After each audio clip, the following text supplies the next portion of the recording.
आज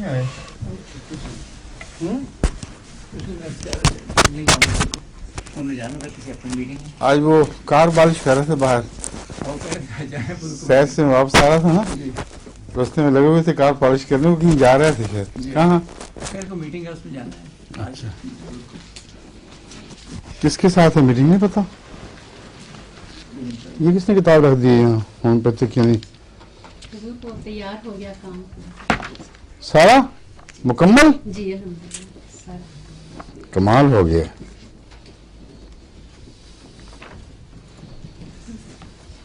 well done माशाल्लाह। हैं अब जो दूसरी किताब है वो खत्म हुई है तो वो शुरू होगी। अच्छा, वो तो साथ साथ करती है फर्क आपका इंतजार तो नहीं करती? जी फर्क तो साथ साथ कर रही है ना। बोलो अभी वो ये काम कर रहे थे ना तो अभी वो शुरू हुई। बड़ी जबरदस्त चीज बना दी है इन्होंने माशाल्लाह। हाँ, अब लोग इंतजार कर रहे हैं, डिमांड बड़ी हो गई है, कितनी जल्दी दो, क्योंकि बहुत से एमजियों के इर्द गिर्द गैर घरों के भी मरकज बन गए हैं। मुफ्त दवा मिल रही है और अच्छा इलाज, बहुत इससे अल्लाह के फजल से बरकत पड़ रही है। और ये दोनों जब छप जाएंगी फिर इनके तर्जमे होंगे, फिर असल फायदा होगा, क्योंकि सारा अफ्रीका अभी महरूम है और इफेक्टिव अंग्रेजी तर्जमा जब तक ये मुकम्मल है उस तक नहीं हो सकता। अरबी तर्जमा जो हमने करवाया है उसमें इसमें बड़ा फर्क पड़ गया है।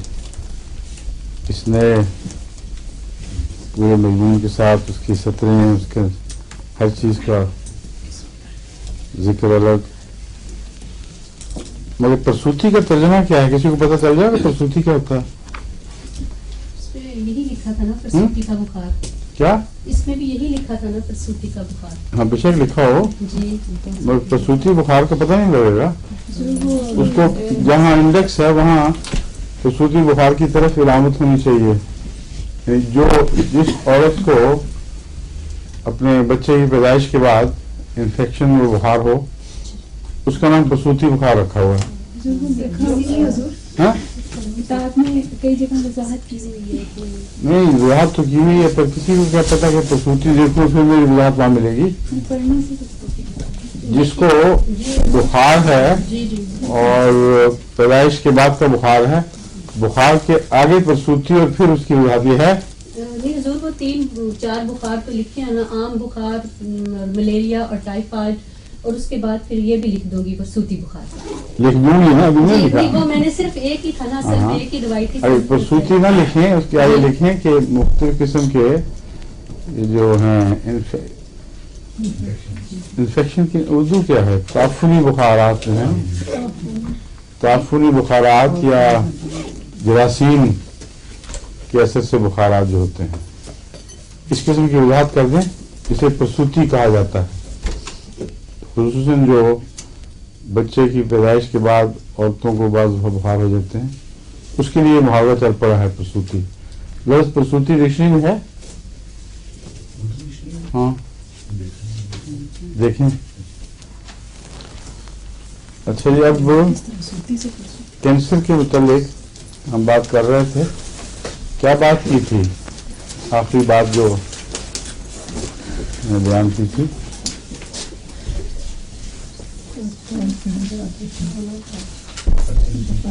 अमूमी तौर पर तो मैं भी जिक्र कर रहा था कैंसर के बिहेवियर के मुतालिक कि वो चीज़ क्या है, उसकी नौयत क्या है। इस सिलसिले में गालिबन मैंने ये बताया था कि जितने मुख्तलिफ कैंसर हैं उन सब के कोई ना कोई बुनियादी मराकज़ हैं, और उनके ताल्लुक में जब जिस्म रद्द-ए-अमल नहीं दिखाता तो वहाँ कैंसर शुरू हो जाता है। बुनियादी बात यह है कि जिस्म मुसलसल हर उस तभी निज़ाम के ऊपर निगरान है जो बढ़ोतरी का निज़ाम है।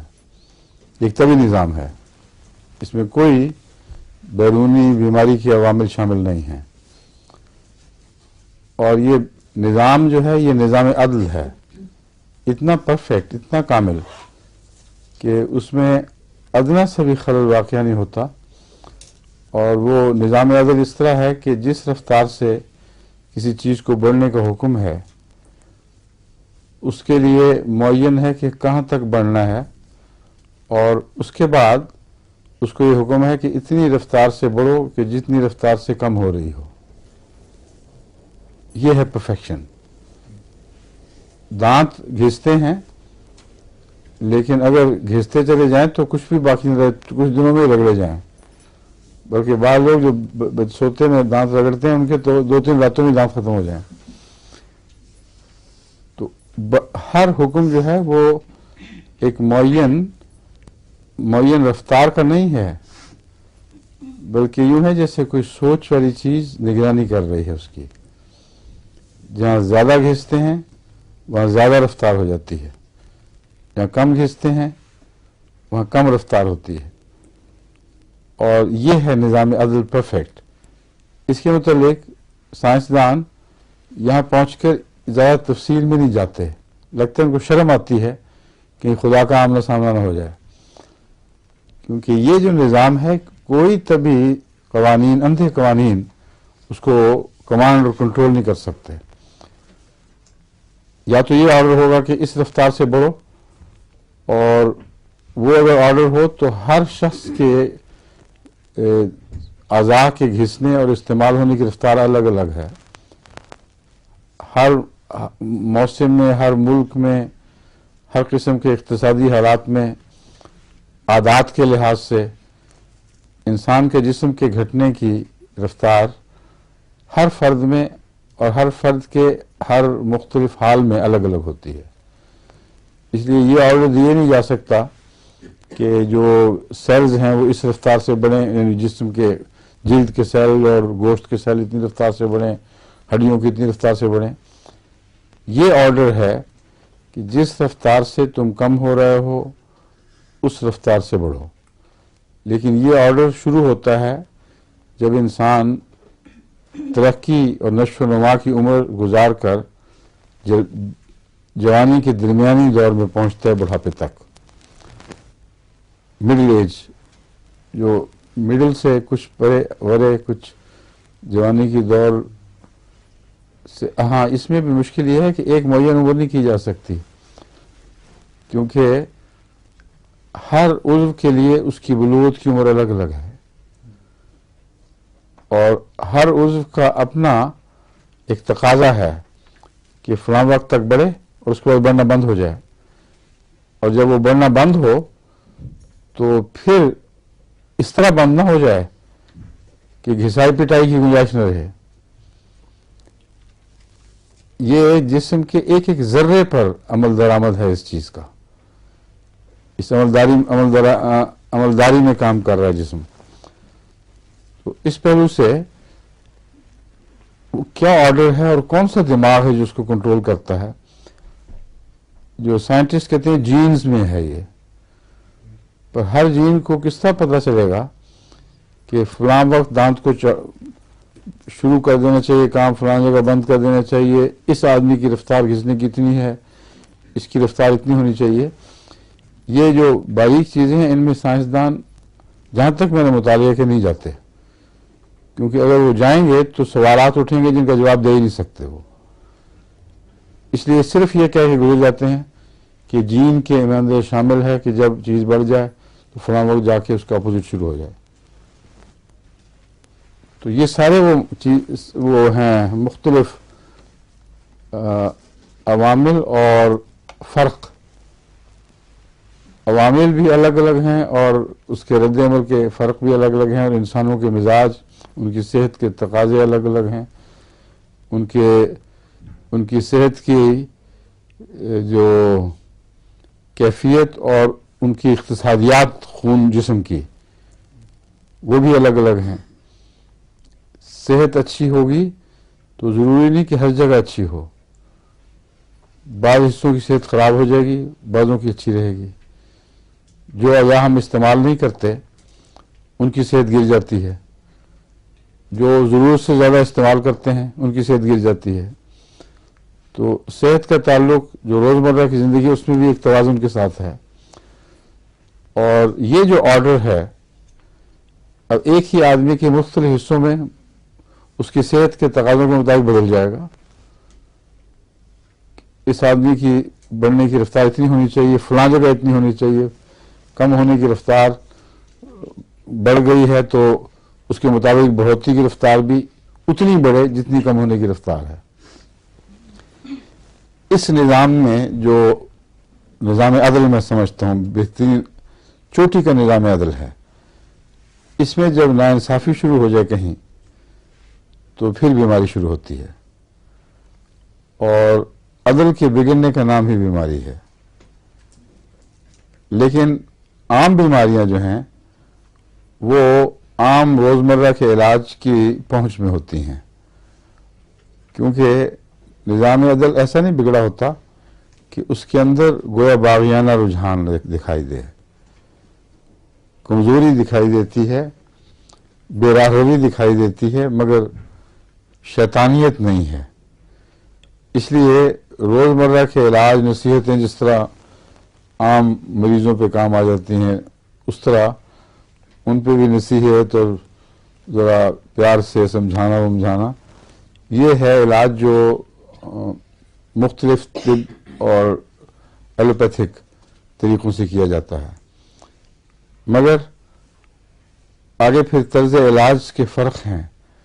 ہر علاج میں یا نرمی اور ملائمت ہے یا سختی ہے، یا اس کے اندر توازن اس لیے نہیں ہے کہ ایک علاج کیا جا رہا ہے لیکن وہی علاج دوسری جگہ مرض پیدا کر رہا ہے،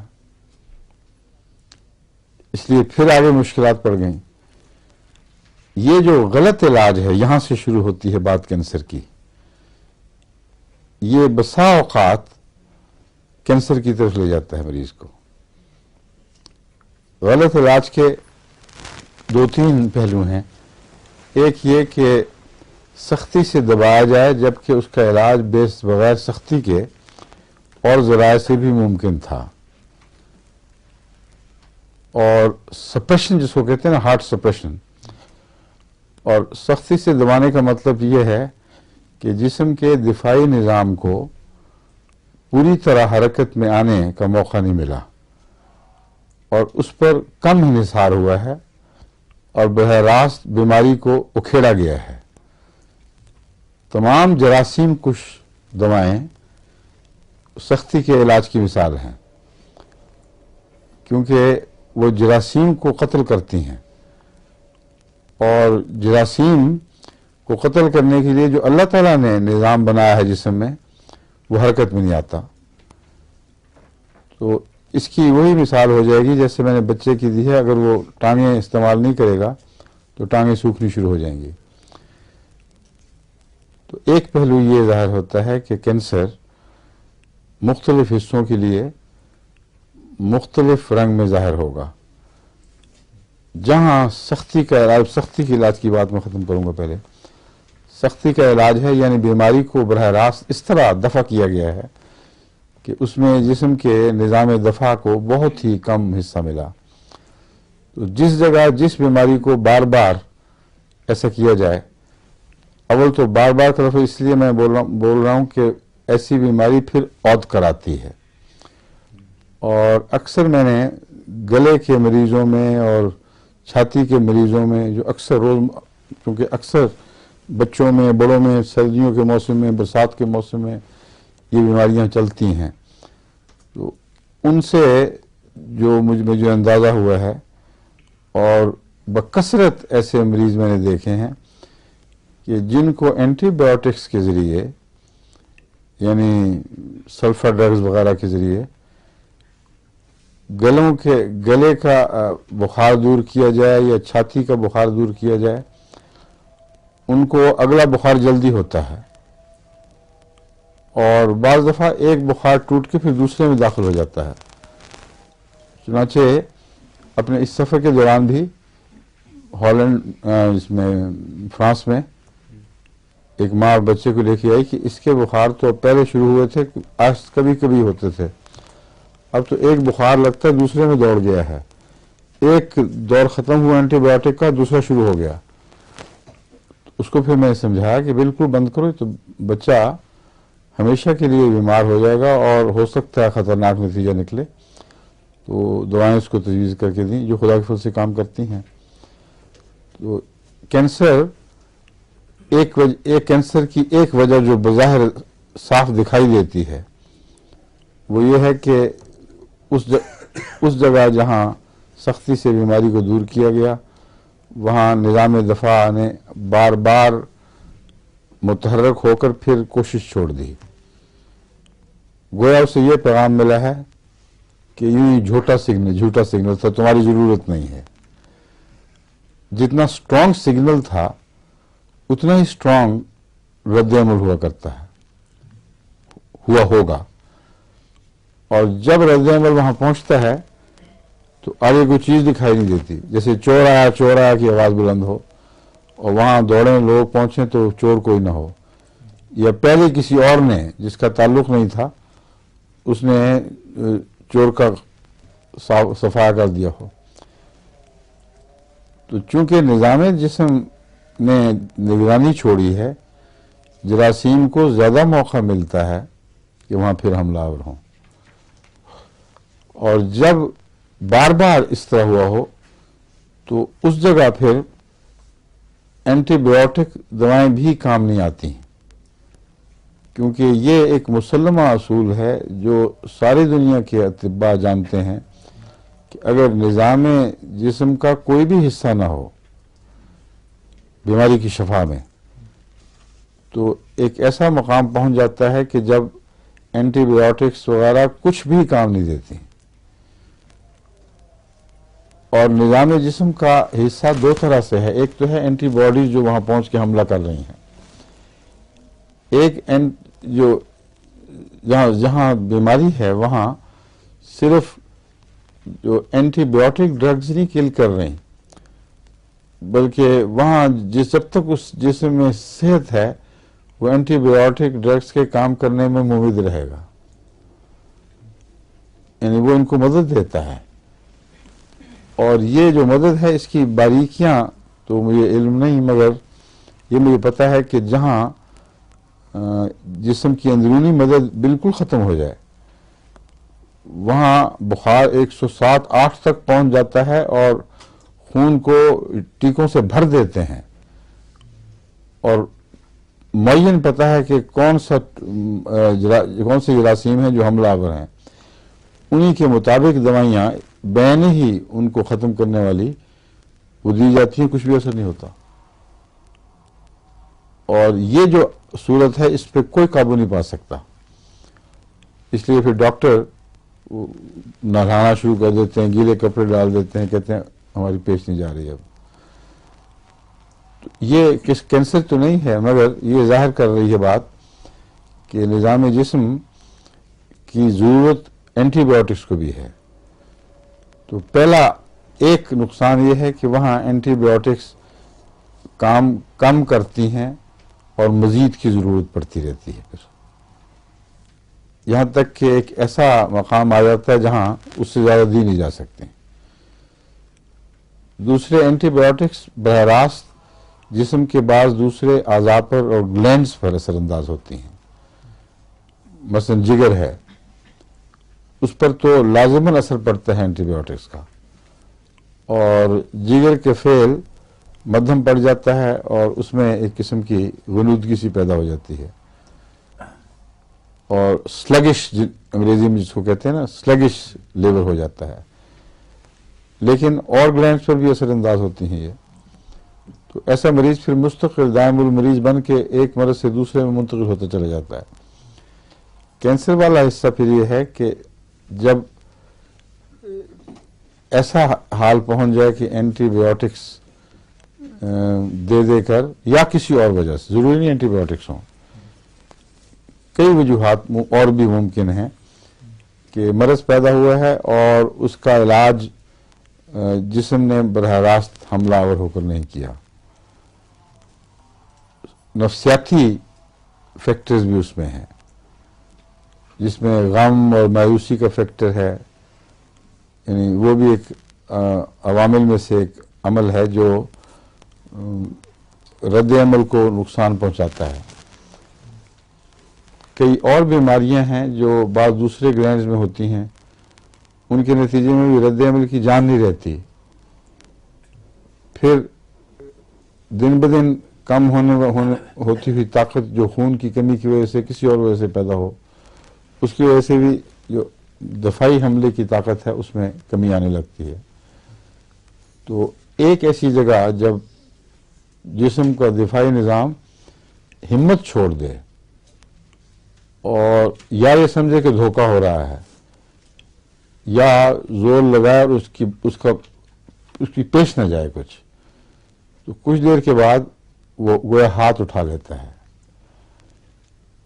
जब ये हाथ उठाता है तो दिफाई निज़ाम के साथ जो दूसरा निज़ाम है रोकने वाला ग्रोथ को, वो भी इसके साथ मुंसलिक है। तकरीबन यूँ लगता है जैसे दो पैरेलल निज़ाम चल रहे हैं।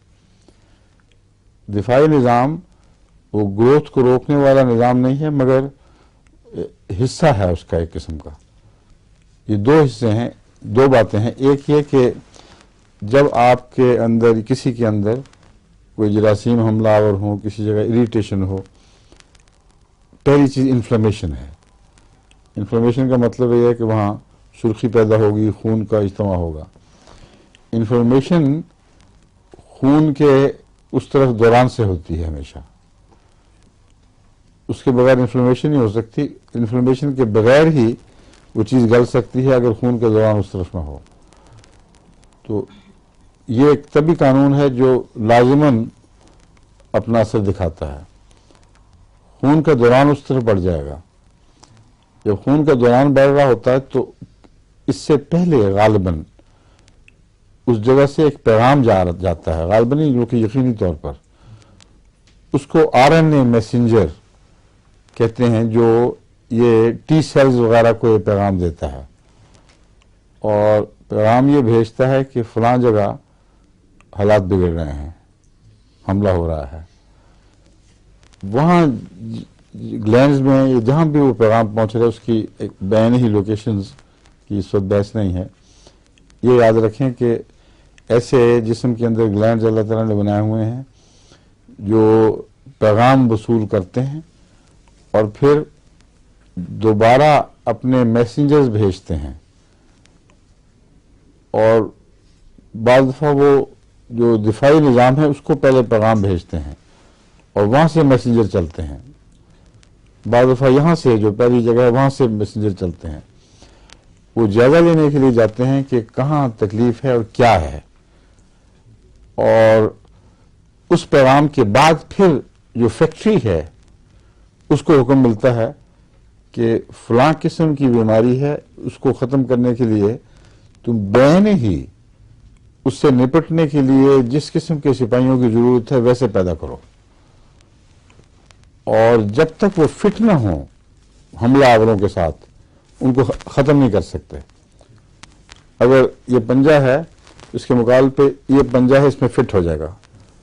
अगर नहीं होगा तो जिस तरह बाज़ क्लच घूमता रहता है और दूसरे हिस्से को नहीं पकड़ता, तो वो जरासीम बावजूद दिफाई निज़ाम के एक्टिव होने के नहीं मरते, क्योंकि हर जरासीम, हर किस्म के जरसूम में या जो भी बीमारी है जिसके खिलाफ दिफाई निज़ाम है, उसके लिए ऑर्डर के ऊपर सिपाही पैदा होते हैं। ये वहम है कि आज खुद ही सब कुछ हो रहा है, और लखों खा इम्कानात इंसानी जिस्म में खुदा ताला ने पिन्हा कर दिए हैं कि जब उनको छेड़ोगे फिर वो उभरेंगे।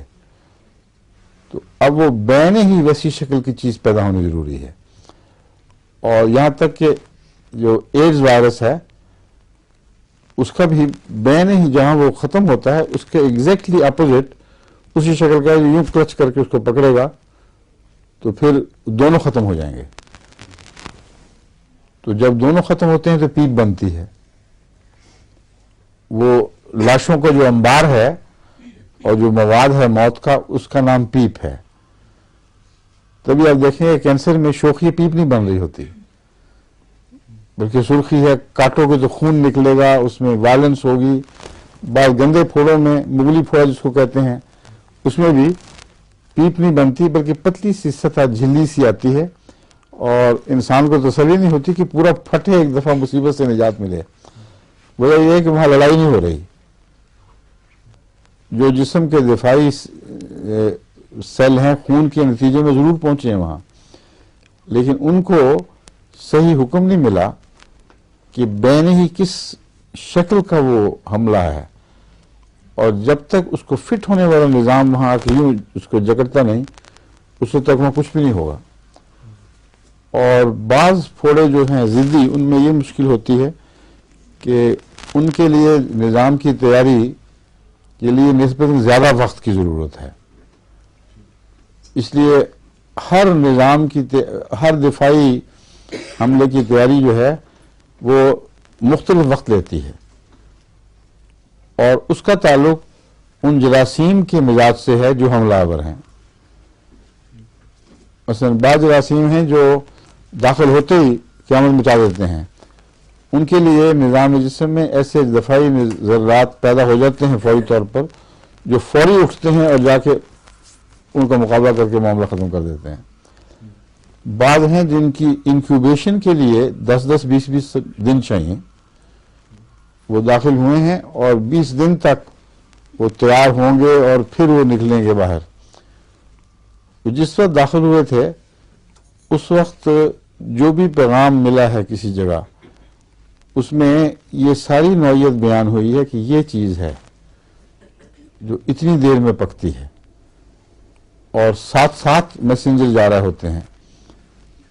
और चूंकि अभी मुकम्मल नहीं होती शक्ल, इसलिए दिफाई निज़ाम बैन ही मुकम्मल शक्ल में उसके मुताबिक, उसके मिजाज, बीमारी के मिजाज के मुताबिक दिफाई सिपाही पैदा नहीं कर सकता, या करता है तो उसी रफ्तार से करता है जिस रफ्तार से बीमारी बढ़ रही है, यानी उसको वक्त लगता है।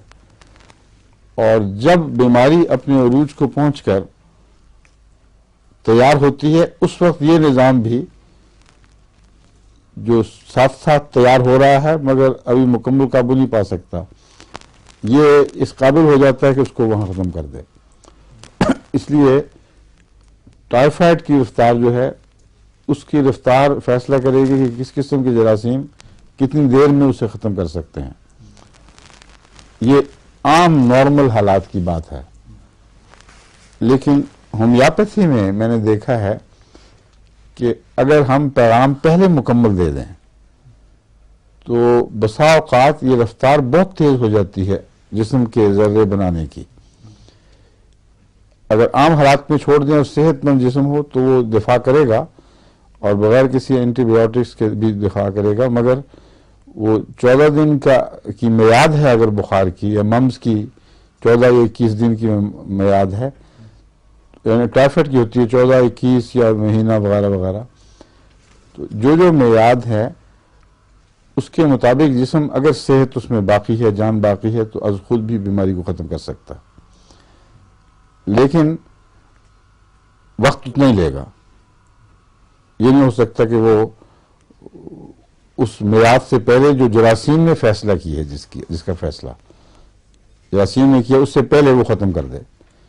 तो इससे मैंने ये अंदाज़ा लगाया है कि जिस्म को जिस किस्म के जरासीम हैं उनके मुताबिक ऑर्डर भी स्लो मिलता है, या उसकी तैयारी में उस किस्म का मिजाज चाहिए जो बैन उनके मुताबिक हो। इसलिए जो दिफाई ज़र्रात हैं उनको पैदा करने में उतना ही वक्त लगता है, या उनके अंदर पूरी काबिलियत उस वक्त पैदा होती है जब ये मरज़ अपनी आखिरी शक्ल पूरी कर ले, अपना पूरा दायरा मुकम्मल कर ले। तो फिर जिस्म को पता चलता है कि ये किस मिजाज के लोग थे जो हमलावर हुए हैं, और उनका दिफा हमें किस शक्ल में करना चाहिए था। फिर जो दिफाई हमला है वो फिर बड़ी जल्दी तेजी से काम कर जाता है, लेकिन चंद दिन जरूर लगते हैं बहरहाल, बाद 2 दिन, बाद 3 दिन। ये बात जो मैं बयान कर रहा हूँ, ये इसलिए मैं नतीजा निकाल रहा हूँ कि टाइफाइड में और इसी तरह दूसरी मुअय्यन वक्त लेने वाली बीमारियों में जब भी होम्योपैथिक इलाज सही हुआ है تو ان کا چکر ٹوٹ گیا. ان کا جو دائرہ تھا وہ ویسا رہا ہی نہیں.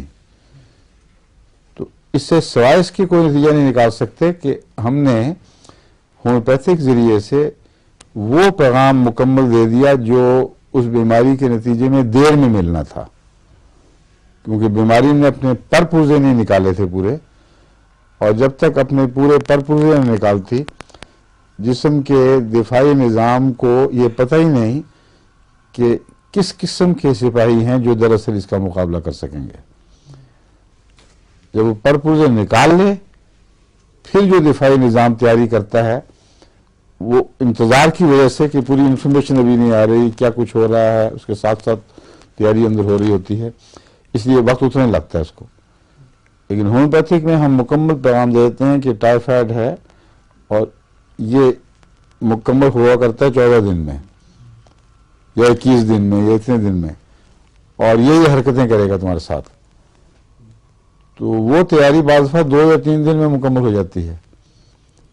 اور انفیکشن میں تقریباً ہر انفیکشن میں نے دیکھا کہ اس نظام کا دائرہ ٹوٹ جاتا ہے. بالکل ملیریا میں بھی دائرہ ٹوٹ جاتا ہے،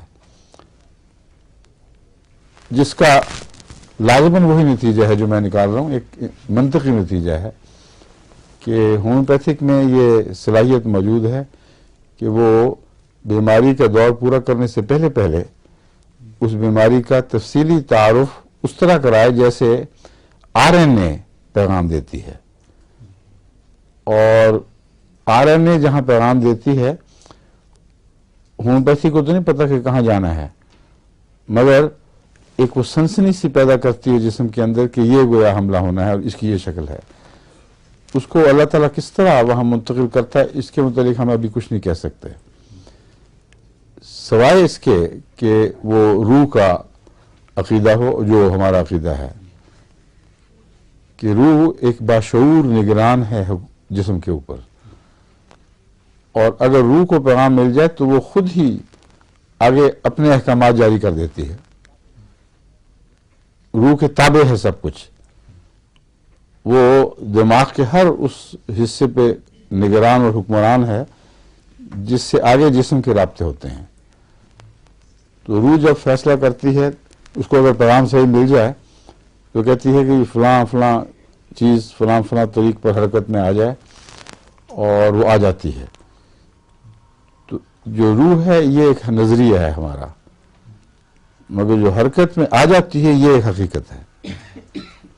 اور چونکہ اس کا کسی D N A R N A سے براہ راست کوئی تعلق نہیں، نہ اس کے اندر آج تک سائنسدانوں نے کوئی یہ پیغام سمجھنے کا مشاہدہ کیا ہے کہ بیرونی حملے کی ہومیوپیتھک دوا کے ذریعے کیا جائے جس میں کوئی اصل مادہ ہے ہی نہیں، اور R N A D N A اس کو سمجھ جائیں. اس لیے R N A D N A لازماً روح کی غلام ہیں، اور نظام جو دماغ ہے اس کے ساتھ ان کا تعلق ضرور ہے. ایک زمانہ تھا جب سائنسدان یہ کہتے تھے کہ یہ آزاد نظام ہے، دماغ کے تابع نہیں ہے. ابھی بھی بہت سے یہی سمجھتے ہوں گے، مگر جو نئی ریسرچ ہو رہی ہے اس سے ایک بات زیادہ واضح ہو گئی ہے اب کہ جو ہمارا طبی دفاعی نظام ہے اس کا وہ دماغ کے نیچے کام کر رہا ہے. اصل میں وہ غیر شعوری حصے ہیں دماغ کے جو ان پر مسلط حکمران ہیں، اور ان کے تسلط کے نیچے یہ سارے کام ہو رہے ہیں. وہ پیغام کیسے بھیجتے ہیں، کیا وہاں بنتا ہے، اس کی کچھ چیزیں ان کو اب سمجھ آ رہی ہیں. تو آر این اے پر اور ڈی این اے پر دماغ کیسے اثر انداز ہوتا ہے اس کی تفاصیل ابھی کسی کو کچھ معلوم نہیں، مگر ہم نے جو مشاہدہ کیا ہے اور ایسا قطعی ہے کہ اس میں مشاہدے کی سچائی کے متعلق تو کوئی ایلوپیتھک ڈاکٹر بھی انکار کر ہی نہیں سکتا. جتنے ہمارے مریض جاتے ہیں، اور اب روزمرہ کی یہ بات بن گئی، اس میں کوئی اتفاقی حادثہ نہیں رہا، یہاں وہاں ہر جگہ جتنے بھی مریض جاتے ہیں ان کے ڈاکٹروں کا ریئیکشن یہ ہے کہ یہ تو ہو ہی نہیں سکتا، ہمارے علم میں تو ایسا واقعہ نہیں ہوا، اس لیے یہ پتہ نہیں کیا بات ہو گئی ہے. اور جو پتہ نہیں کیا بات ہے وہ یہی بات ہے جو होम्योपैथी का पैगाम एक निज़ाम है, कानून है जो असर अंदाज हो रहा है, चूंकि वो इसको समझ नहीं सकते इसलिए मुशाहदे का इनकार करते हैं। और मुशाहदे का इनकार चूंकि शिफा के लिहाज से नहीं कर सकते, इसलिए उससे पीछे जो हकीकत कार फरमा है उसका इनकार कर देते हैं। और मुशाहदा जो तकाजे करता है वो पूरे नहीं करते, ये अनसाइंटिफिक है। बार बार एक ही किस्म का मुशाहदा हो तो साइंसदान का ये काम है कि ये तस्लीम करे कि कुछ जिन उसूलों के मुताबिक ये मुशाहदा होना चाहिए था, उन उसूलों में जरूर कोई सच्चाई है। वो उसूल क्या हैं, वो ये कह सकता है हमें इसकी कोई समझ नहीं आती। आज तक जो दुनिया में तरक्की हुई है इल्मी, उसके मुताबिक हम इन उसूलों को समझ नहीं सकते और बज़ाहिर ये लगता है कि ये नाकाबिल अमल उसूल हैं। ये फैसला इंसानी यानी साइंटिफिक है, लेकिन अक्सर ये फैसला नहीं देते। वो कहते हैं नहीं है वही कुछ नहीं, ये खुद ब खुद कुछ हो गया और कुछ के पर्दे में छुप जाते हैं वो। अब फिर वापस कैंसर की तरफ आते हैं। ये जो दिफाई निज़ाम है, अगर जैसा कि मैंने समझाया आपको, ये जब हरकत में आता है तो दो चीज़ें हैं जो मुकाबिल पर असरअंदाज होती हैं। जब दिफाई ताकत कम होती है तो वो जो कंट्रोल का हिस्सा है वो भी कम हो जाता है और उसका कैंसर से ताल्लुक है। अगर सिर्फ दिफाई ताकत कमज़ोर हो तो मुमकिन है कि बाद दूसरी दवाएं कुछ न कुछ काम करें, लेकिन जब वो हाथ उठ जाता है कि इससे आगे नहीं बढ़ना, तो जहां वो उठता है वहां चीजें बढ़नी शुरू हो जाती हैं। और जिस हिस्से में बढ़नी शुरू हो जाएं, उससे एक आम बगावत का गोया अलार्म फैल जाता है। वहां से इंसानी जिस्म अपनी तवज्जो हटा लेता है फिर गोया के, और वो बढ़ती हैं। जब उसको दबा दें आप फिर, तो वही कमजोरी जो वहां इंसानी जिस्म दिखा रहा था, वो कमजोरी चूंकि बुनियादी तौर पर मौजूद है और एक दफा एक तरफ जिस्म की तवज्जो की वजह से दूसरी जगह वो ज़ाहिर नहीं हो रही थी, क्योंकि बीमारियों में भी जिस्म का बाधा वन ट्रैक माइंड ज़ाहिर होता है। वो हिस्सा जो दब गया था दोबारा अब दबा है नया, उसने मिजाजी कमजोरी को ठीक नहीं किया, वहां रास्ते बंद कर दिए, जकड़ दिए हैं। और उस बीमारी का जिन जिन दूसरे आज़ा से एक तभी ताल्लुक है, वहां जब भी उसको कोई मौका मिलेगा वहां सर उठा सकती है।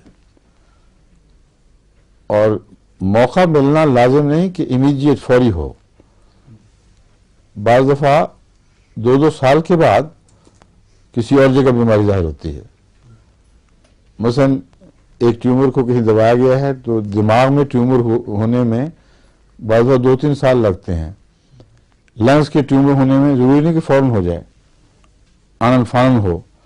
तो डॉक्टर ये सर्टिफिकेट दे कि अब आपके अंदर कैंसर का कोई भी ट्रेस बाकी नहीं रहा, कोई भी निशान बाकी नहीं रहा, सब कुछ खत्म हो चुका है, अब घर चले जाएं, छुट्टी दे देते हैं। और बाज़ दफ़ा कुछ दिनों के बाद, बाज़ दफ़ा कुछ महीनों, बाज़ दफ़ा साल 2-2 साल के बाद भी वो मरीज दोबारा अस्पताल में जाता है तो कहते हैं अब ये और कैंसर है, ये फलां जगह उठा है। तो ये जो कैंसर का दोबारा उठना और दूसरी जगह उठना है, ये बता रहा है कि वो बुनियादी कमजोरी जो थी कि जिस्म को रोकना, जहां जाके रुकना चाहिए उसको रोकने की ताकत नहीं रही, वो ताकत की कमजोरी अभी भी जारी थी। और जहां ऐसे हालात पैदा हुए कि जिस्म उस जगह से जोर से उठा है या जरासीम ने हमला किया है और बहाना दे दिया है, तो जब उसका दिफा शुरू हुआ तो तब पता चला कि दिफा की ताकत नहीं थी। और साथ ही वो जो निज़ाम दबाने वाला है उसकी कमजोरी भी ज़ाहिर हो गई। इसलिए दिफाई निज़ाम के दो हिस्से हैं, جو ہم نے عملاً دیکھے ہیں، کتابوں میں اس کا ذکر ہو یا نہ ہو، یہ حقیقت ہے کہ ایک وہ حصہ ہے جو مسلسل بڑھوتی کو اپنے دائرے میں رکھنے والا کام کر رہا ہے، اور ایک وہ حصہ ہے جہاں انفلمیشن ہو، انفلمیشن جہاں خطرہ ہو وہاں پہلے انفلمیشن پیدا کرتا ہے، اور جہاں انفلمیشن پیدا کرتا ہے وہاں سے پھر پیغام پہنچتے ہیں تو دوسرے سپاہی اور نگران دوڑے آتے ہیں. جو نگران ہیں وہ دفاعی کام نہیں کرتے، وہ صرف میجرمنٹ لینے آتے ہیں، اور جس طرح درزی کپڑے بنانے سے پہلے ایک میجرمنٹ لیتا ہے، یہ میجرمنٹ لیتے ہیں اور اتنی تفصیلی ہے کہ بین ہی اس کا نقشہ بنتا ہے. اگر یہ جو مائٹ ہے، کامن مائٹ، اس کا حملہ ہے جس کی وجہ سے الرجی ہوئی ہے، تو اس کے خلاف جو بھی جراثیم بنیں گے ان کی شکل بالکل ایسی ہوگی کہ اس کی ہر کریوس، ہر بل میں وہ داخل ہو کر اس کو جکڑ دیں گے، اور جب یہ واقعہ ہوگا تو ایکسپلوژن ایک قسم کا ہو جائے گا. چابی لگ گئی تو دونوں ایک دوسرے کے ساتھ لاک ہو کے ختم ہو جاتے ہیں، اور پھر وہ لاشیں بننی شروع ہو جاتی ہیں. جب تک یہ نہ ہو انفارمیشن بڑھتی چلی جاتی ہے، اور احساس جو ہے کہ خطرہ ہے یہ سارے جسم میں ایک واضح باشعوری طور پر بھی پیدا ہو جاتا ہے. یہ جگہ پھوڑا ہے، پک رہا ہے، مطلب بڑھ رہا ہے، کسی جگہ گھٹنے میں، کسی جگہ بازو میں، کسی جگہ گلے میں سوزش ہو رہی ہے. تو وہ جو پہلا دور ہے وہ تکلیف دہ ہے، اور جب ایک دفعہ وہ پک جائے تو اس کو کہتے ہیں ریزولوشن ہو گیا. وہ پھر آرام کا دور شروع ہو جاتا ہے، پھر اس میں کھجلی بھی نرم ہونی شروع ہو جاتی ہے، پھر اس کا مزاج ہی بدل جاتا ہے. یہ جو پہلا دور ہے یہ اگر جاری رہے تو وہ کینسر ہو جائے گا. یعنی انفلمیشن ہے اور اس کو دبانے کا کوئی نظام نہیں. انفلمیشن براہ راست کینسر کی طرح کی تکلیف پیدا کرتی ہے، وہ کینسر نہیں ہوتی. انفلمیشن کا مطلب یہ ہے کہ ایک چھوٹی جگہ جو ایک اتنی سی جگہ ہے اس کے اندر کوئی چیز بھر کے موٹی ہونی شروع ہو جائے تو جو تناؤ پیدا کرے گی چاروں طرف، وہ ہے جو درد پیدا کرتا ہے، جس کو ہم انفلمیشن کی تکلیف سمجھتے ہیں. اور چھوٹی جگہ کو بھرتے چلے جائیں تو جتنا تناؤ ہوگا اتنی زیادہ تکلیف ہوگی. جو ذہنی تناؤ ہے وہ بھی اسی قسم کی چیز ہے. ایک آدمی کے پاس ایک کام ہے، دوسرا کام، تیسرا کام، 10 کام، اور وقت تھوڑا ہو اور جلدی ہو، اور انسان کو منظم نہ کر سکے اس طریقے سے، تو وہ جو دباؤ ہے وہ بعض دفعہ جن لوگوں کو اس کام کا طریقہ نہ ہو ان کے لیے بریک ڈاؤن پیدا کر دیتا ہے.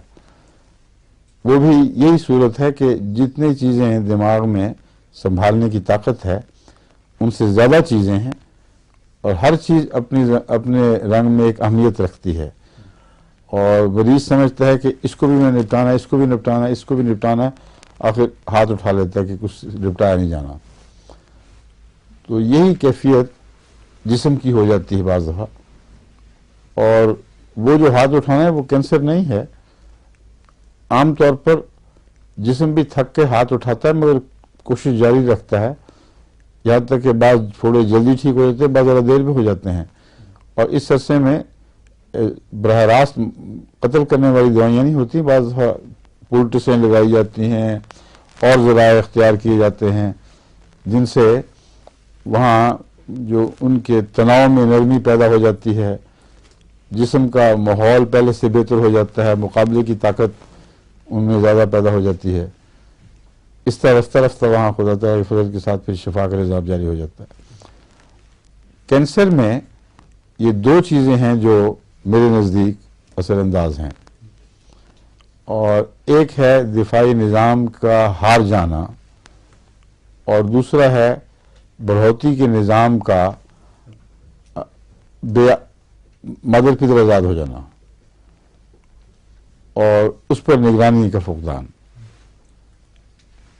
اس لحاظ سے کینسر کے علاج میں ہمیں دونوں قسم کے علاج پیش نظر رکھنے چاہیے. ایک دفاعی نظام کو زیادہ طاقتور بنانا اور صحیح پیغام ان کو دینا. اب آپ دیکھ لیں کہ آپ صحیح پیغام دیتے بھی ہیں کینسر میں تو اثر نہیں ہو رہا ہوتا. اس لیے خالی صحیح پیغام دینا دفاعی نظام کو کافی نہیں. جو عدل کا نظام ہے اس کو تقویت دینے کے لیے وہ اصل وجہ جس کی وجہ سے وہ نظام اٹھا تھا اس کی صحیح تلاش ضروری ہے، اور وہ دوا جو ویسی وجہ پیدا کرے وہی کینسر کی دوا ہوگی. تو کینسر کے علاج دراصل دو طرح کے ہیں. ایک یہ ہے کہ کینسر کا پھوڑا ہے، یہاں کلے پر نکلا ہے، بڑھ رہا ہے، اس کی تیزی ہے، اس کی سرخی، اس کا دباؤ، اس کی تکلیف، مریض کے پیاس، بھوک اور پاؤں ٹھنڈے وغیرہ وغیرہ. اب جو ہومیوپیتھ یہی صرف نظریہ رکھتے ہیں کہ علامتیں ٹھیک ہوں تو علاج ہو جائے گا، وہ زور مارنے کچھ بھی نہیں ہوتا، کیونکہ یہاں صرف اس کو مرض سے نپٹنے کے حکم کافی نہیں ہے. مرض سے نپٹنے کے ساتھ جو اس کا اندر ایک چیز بڑھ رہی ہے اس کو روکنے کا نظام تو بہرحال عمل میں آنا چاہیے، اس کو عمل درآمد کرنا چاہیے. وہ اگر عمل درآمد کر نہیں رہا تو کوئی بھی دفاعی نظام اس کا مقابلہ نہیں کر سکتا، کیونکہ ان پھیلتے ہوئے ذروں کو کنٹرول کرنے کے لیے جس طرح جراثیم کی شکل کے دفاعی ذرے ہیں وہ پیدا نہیں ہو سکتے. اس لیے پیدا نہیں ہو سکتے کہ وہ جسم کے اندر خدا تعالیٰ نے جو نظام بڑھنے کا نظام رکھا ہے وہ ہر سیل میں ہے، ہر ذرے میں بڑھوتی کا ایک نظام مقرر ہے.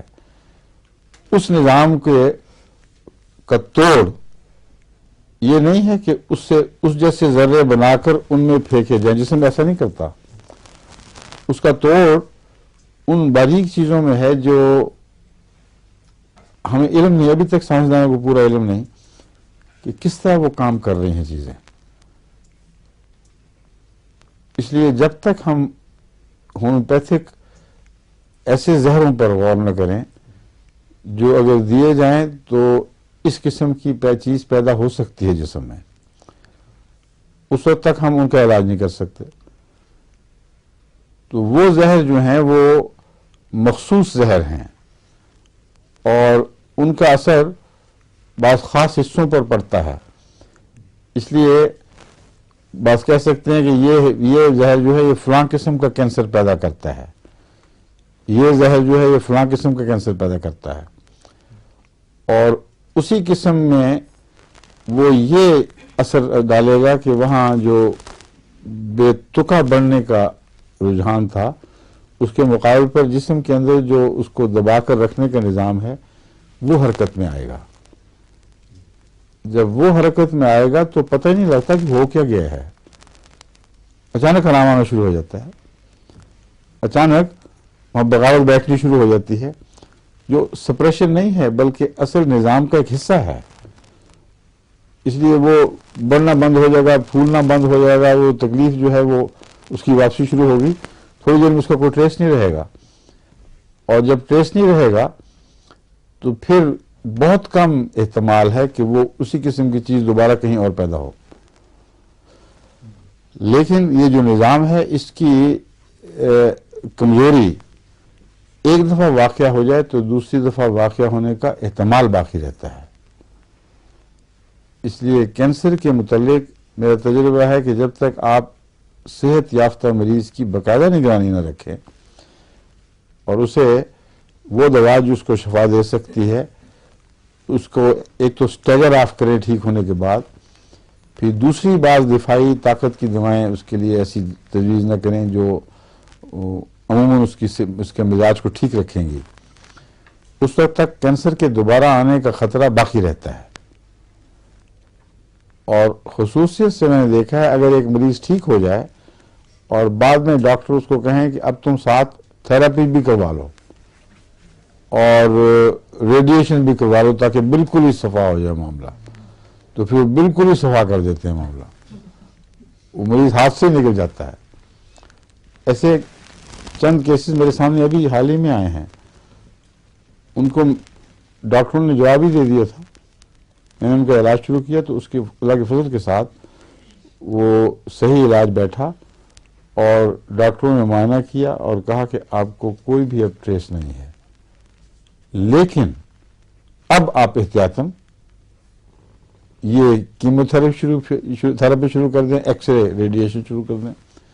और वो मान गए और अब इत्तला मिली है कि वो कैंसर वहाँ जो ठीक हो गया था अब फलां जगह ज़ाहिर हो गया है और थेरेपी बढ़ रही है और वो जो इसके लवाजमात हैं वही हुआ करते हैं, फिर बद से बदतर हाल में मरीज चलता चला जाता है।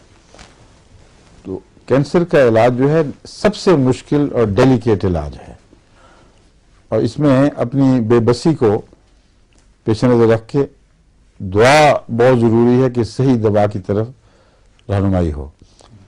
जब हो तो जिस तरह काम करती है वो अल्लाह बेहतर जानते हैं, मगर कुछ समझ ही नहीं आती कि कैसे कर गई है।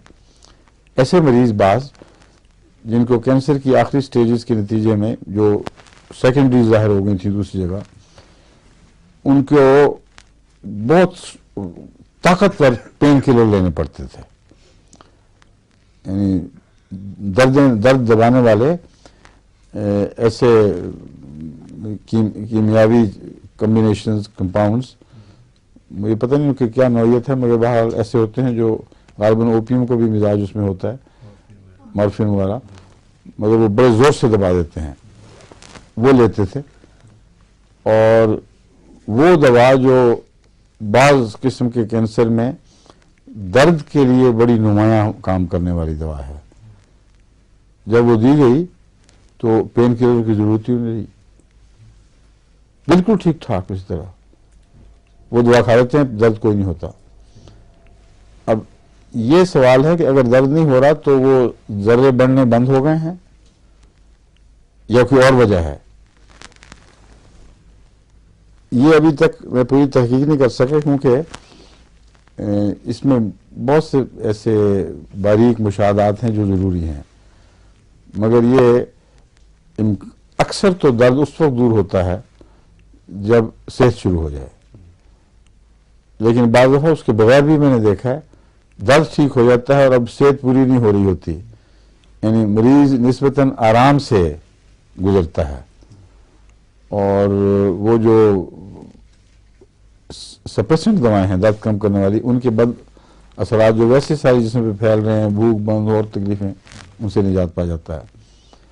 मगर मेरे ख्याल में जब ये हो तो उस वक्त कैंसर की जो असल दवा है उसकी फौरी तलाश और जवाबी कार्रवाई जरूरी है, क्योंकि ये जो सुकून की हालत है इसमें कैंसर की दवा बहुत बेहतर काम करती है। इसलिए कैंसर में अगर आप पहले सुकून की दवा तलाश कर लें और वो काम कर जाए तो फिर दूसरी दवाएं काम कर सकती हैं, मगर उस सूरत में अगर एलोपैथिक दखलंदाजी ना हो। लेकिन आप में से किसी को भी मैं ये मशवरा नहीं दूंगा कि मरीजों को एलोपैथिक दखलंदाजी से ज़बरदस्ती रोकें या जोर के साथ रोकें, क्योंकि अगर वो उनके हाथों में 1000 मरीज भी मर जाएं तो ये कहेंगे इन्होंने जो कोशिश करनी थी कर देखी, को होना ही था। आपके हाथों 1000 में से 20 भी मरेंगे ना तो लान तान होगी कि इसने रोक दिया, अच्छा भला डॉक्टर कहते थे ये करवा लो देखा, और हर आने वाला फिर बातें बनाएगा, रिश्तेदार आएंगे और जो एंटी होम्योपैथ हैं वो तो फिर बहुत ही बातें करेंगे कि देखो जी बस मरवा दिया अपने आप, ये डॉक्टर मंसूर भट्टी ने मुसीबत डालती है। कई दफा कहा था अच्छा पर अस्पताल है यहाँ चले जाओ कैंसर का, लेकिन जरूर वहीं जाना था, अब देख लो हाथों से निकल गया। वो यहाँ से एक जनाजा निकलता नजर आ जाता है, वहां से 1000 जनाजे निकलते नहीं दिखाई देते। तो इसलिए आप उनको सिर्फ बता दें कि हमारा ये ख्याल है और आगे आपकी मर्जी। और अक्सर गरीब मर्जी मानते हैं। फिर रब्बा में मुझे ये सहूलत थी कि गरीब बहुत थे, इसलिए वो इलाज करा ही नहीं सकते बेचारे, ना वो करे क्या बेचारे, तो वो कि हाँ ये करो। और वहाँ जो शिफा का खुदा तआला के फजल के साथ खुदा का तनासुब था, वो अस्पताल से निकलने वाले जनाजों के मुकाबले पर शायद ही कोई हो जो इस तरह होता हो, मगर जाता भी था तो कुछ लटक के आराम से, और आराम से लटकता था, सुकून के साथ। एलोपैथिक में मैंने देखा वही केसेस जो अस्पतालों में दाखिल होते थे, लाहौर ले जाए जाते थे, फैसलाबाद ले जाए जाते थे, वो दिन ब दिन बद से बदतर हाल में, कमजोर होकर, तकलीफ में मुब्तला होकर और अजाब की हालत में गुजरते थे। तो ये भी एक फ़र्क है। आप जब तकदीर आ जाए, और ख़ास तौर पर कैंसर जब हमला आवर हो, तो उसका इलाज आसान नहीं है, बहुत ही मुश्किल इलाज है। उसके मतलब मैं वजह बताऊंगा आपको क्या क्या मुश्किलात दरपेश होती हैं। इसलिए वहाँ ये एहतियात बड़ी ज़रूरी है कि आप उनको, मरीज़ों को ये बता दिया करें, और फिर जब इलाज करते हैं तो सबसे पहले उसकी तबी हालत और सुकून की हालत और रोज़मर्रा की आदात का असल पर वापस लौटना, इसको देखें। जब भी किसी मरीज की मिटी हुई भूख जिंदा होनी शुरू हो जाए, उसकी तबीयत की बेजारी कम होनी शुरू हो जाए, मिलने की ख्वाहिश हो जाए, पानी मांगे, कुछ खाने की चीज पूछे कि वो है तो मैं खाऊंगा, ये इलामत है कि मिजाज जाग रहा है, उसके अंदर बशाशत पैदा हो रही है। वो जो शिकस्त खुर्दा नहूसत की कैफियत थी वो खत्म हो गई। मगर ये अपनी ज़ात में काफ़ी नहीं, फिर इसको आपको ताकत देनी होगी। मसलन ऐसे मरीजों को अगर विटामिन ई, विटामिन सी की मुनासिब डोज, विटामिन ई ज़्यादा क्योंकि उसमें अंदर वो नहीं है, तेज़ी नहीं होती, वो भी साथ शुरू करा दें। तो ये कोई एलोपैथिक इलाज नहीं है, ये विटामिन्स जिस्म की ताकत बहाल करने के लिए अच्छी हैं। फिर इसी तरह रेयर सॉल्ट्स हैं, बाज़ मेटल्स हैं, बाज़ उनके अब कैप्सूल मिल जाते हैं, जो ऐसे मेटल्स हैं जिनको इंसान आमतौर पर अपने खुराक में डिटेक्ट ही नहीं कर सकता, और वो मौजूद होते हैं। जिंक है, मसलन जिंक का होना लाजिम है, फास्फोरस का होना लाजिम है। फास्फोरस तो अक्सर ग़िज़ाओं में मिल जाता है, मगर बाज़ ऐसे मोलिब्डेनम वगैरह ऐसे एलिमेंट्स हैं जो बहुत शाज़ के तौर पर हमें मुअय्यन ठोस सूरत में किसी ग़िज़ा में दिखाई देंगे। मुअय्यन ठोस सूरत में दिखाई नहीं देते, मगर हमारे इल्म में हो कि फ़लाँ ग़िज़ा में हैं, मगर इनको कहते हैं ट्रेस एलिमेंट्स। अल्लाह ताला ने उनके ट्रेसेस ग़िज़ाओं में रखे हुए हैं। अगर उनको, उनके ट्रेसेस को इकट्ठा करके उसकी कोई गोलियां बन जाएं, तो ये इलाज नहीं है, बल्कि ये एहतियात है कि हो सकता है इन ट्रेस एलिमेंट्स की कमी की वजह से जिस्म के अंदर कोई दिफाई कमजोरी वाक़ हुई हो। इसलिए उससे वो जो ज़ायद ग़िज़ा है, इसको ग़िज़ा की तक़वियत का निज़ाम कहना चाहिए। होम्योपैथ को वो भी साथ पेश नज़र रखना चाहिए। नींद के ऊपर बुरा असर पड़ता है कैंसर के मरीजों में, और कार्सिनोसिन के जितने तजर्बे हुए हैं, फोबिस्टर क्या नाम है, फोबिस्टर, उसने अपने बहुत से शागिर्दों के जरिए कई हजार मरीजों पे नज़र रखी है, जो सारी ज़िंदगी में इकट्ठे हुए होंगे, 2000 के करीब उन्होंने बयान किया गालबन।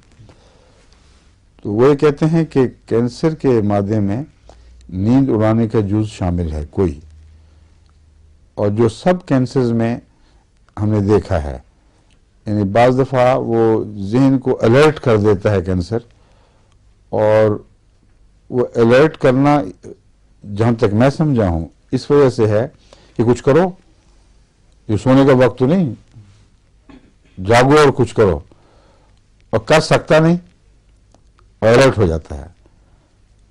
तो ये जो तकलीफ सूरत है, इसका इलाज भी ज़रूरी है, क्योंकि जिस कैंसर के मरीज को नींद ना आए وہ اور بھی زیادہ بے چین ہوتا چلا جائے گا اور بے طاقت ہوتا چلا جائے گا، کیونکہ جسم کا علاج شعور کے ساتھ نہیں ہوتا، لاشعوری طاقتوں کے ذریعے ہو رہا ہوتا ہے۔ یہ چونکہ اس نے بار بار بے چینی کا اظہار کیا، اس لیے نیند اڑ جاتی ہے، گویا کہ کافی بہت پی لی ہو، اس قسم کی چیزیں ہوں۔ تو ایسے مریض بعض جن کی نیند ویسے اڑی تھی، ان میں ڈاکٹر فوبسٹر نے کارسینوسین 200 کی ایک خوراک دی اور نیند آنی شروع ہو گئی۔ اسی طرح کینسر کا اثر بعض دفعہ باؤلز پر ایسا پڑتا ہے، ان کی عادت بدل جاتی ہے اور کچھ سے کچھ اس کے کیفیت بدل جاتی ہے بالکل۔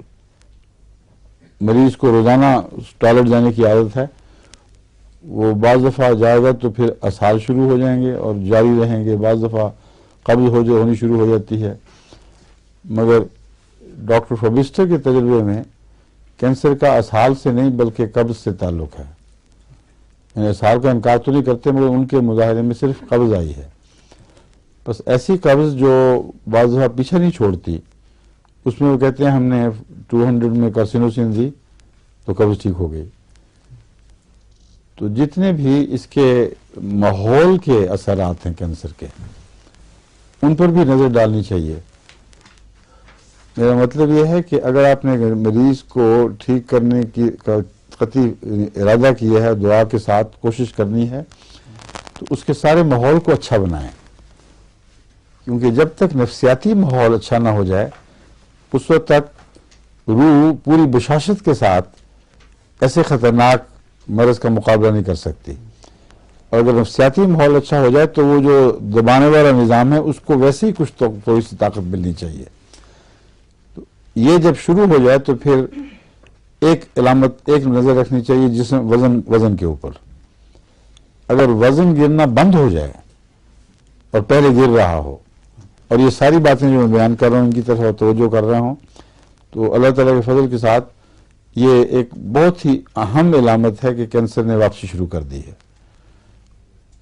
اب لمبے عرصے تک اس دور کی حفاظت کرنی ضروری ہے، اس میں دوسری دخل اندازی نہیں ہونی چاہیے۔ یہ تاکید ہونی چاہیے کہ تم ایسی غذائیں نہ کھانا جو کسی اور چیز کو چھیڑ بیٹھیں، نزلہ زکام سے بچو، کیونکہ جہاں بھی دفاع کی طاقت کسی اور طرف جائے گی وہاں اس حصے میں کچھ کمی آ جائے گی۔ تو آج صرف اتنا حصہ میں آپ کو بتاتا ہوں، کل میں انشاءاللہ فوبسٹر وغیرہ اور دوسری جو کتابیں ہیں ان کے مطالعہ سے جو مجھے کینسر کی معین دوائیں ذہن میں آتی ہیں وہ میں آپ کے سامنے رکھوں گا۔ السلام علیکم۔